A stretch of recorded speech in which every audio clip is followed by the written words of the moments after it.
તો રાણપુર શહેરમાં ટેક્સપિન ફાર્મ ખાતે બીએપીએસ સ્વામિનારાયણ સંપ્રદાયના 400 સંતોની ઉપસ્થિતિમાં ભવ્ય બ્રહ્મોત્સવ ઉજવાયો। બીએપીએસ સંપ્રદાયના 400 વિદ્વાન સંતોની ઉપસ્થિતિમાં આ બ્રહ્મોત્સવની ઉજવણી કરવામાં આવી, જેમાં ભવ્ય સત્સંગ સભા પણ યોજાઈ હતી। બ્રહ્મોત્સવનું આયોજન રાણપુરમાં આવેલ ટેક્સપિન બેરિંગ કંપનીના ઓનર ભૂપેન્દ્રભાઈ ચુનીલાલ મકવાણા પરિવાર દ્વારા કરવામાં આવ્યું હતું।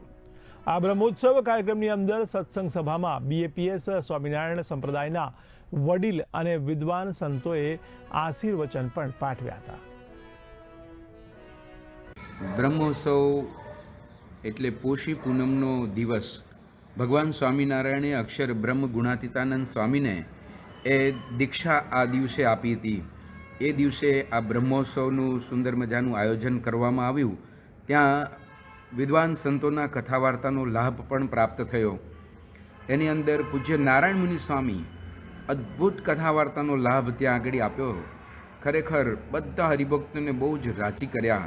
એમને એક પ્રશ્ન એવો કર્યો કે અહમ ને મમત્વના પ્રશ્નો છે।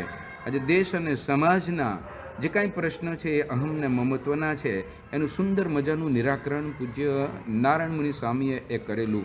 ભદ્રેશ સ્વામીએ બ્રહ્મ શું છે, અક્ષર શું છે, એનું સુંદર રીતે એ છણાવટ કરી।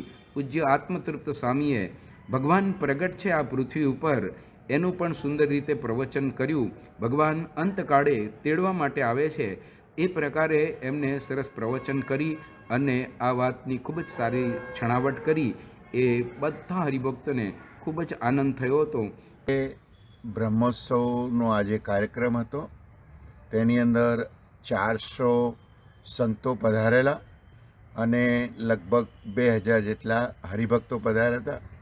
અને એમાં મુખ્ય પૂજ્ય કોઠારી સ્વામી સાળંગપુરના આવેલા, પૂજ્ય નારાયણ મુનિ સ્વામી પધારેલા અને પૂજ્ય આત્મસ્વરૂપ સ્વામી પણ અહીંયા પધારેલા અને પૂજ્ય ભદ્રેશ સ્વામી પણ અહીંયા પધારેલા અને ઘનશ્યામ પ્રસાદ ભંડારી સ્વામી પધારેલા, પૂજ્ય મધુવદન સ્વામી પણ અહીંયા પધારેલા અને પૂજ્ય બાપુ સ્વામી અને પૂજ્ય મુનિ સ્વામી અહીંયા પધારેલા અને 400 સંતોનું